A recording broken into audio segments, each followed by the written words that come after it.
One easy way to intrigue your young child is to allow them to work with items from your home that they see adults or older siblings handle, but that they themselves are not usually exposed to.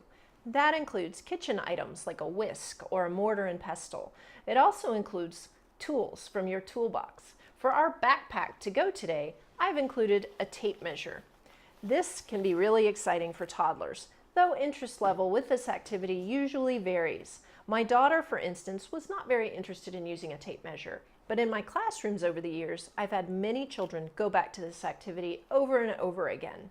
If you're taking a tape measure on the go, it's a natural fit to ask your child to do some measuring of the unfamiliar things where you happen to be.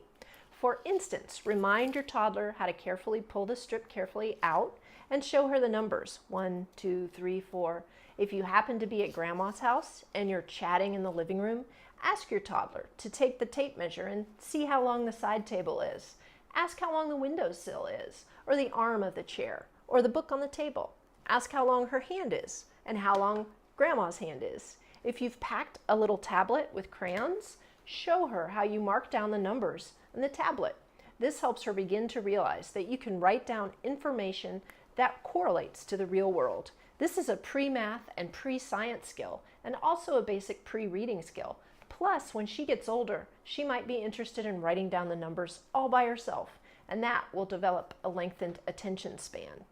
Instead of a notepad, you can use Post-it notes like I've included here. And when your child measures something, you can jot down the number and he can get that note from you and post it on the object he just measured. This can be a really fun interactive game that keeps him very busy for quite some time. Encourage him to survey the room and figure out which note tells him it's the biggest number. He'll begin realizing all sorts of pre-reading and pre-math concepts in an entertaining way.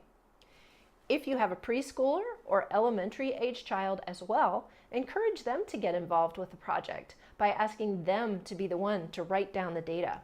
Encourage them to make a graph, to mark the different lengths of things at grandma's house. This can be a fun, attention-grabbing activity that will engage your kids for, if you're lucky, long enough for you and grandma to enjoy a nice cup of tea.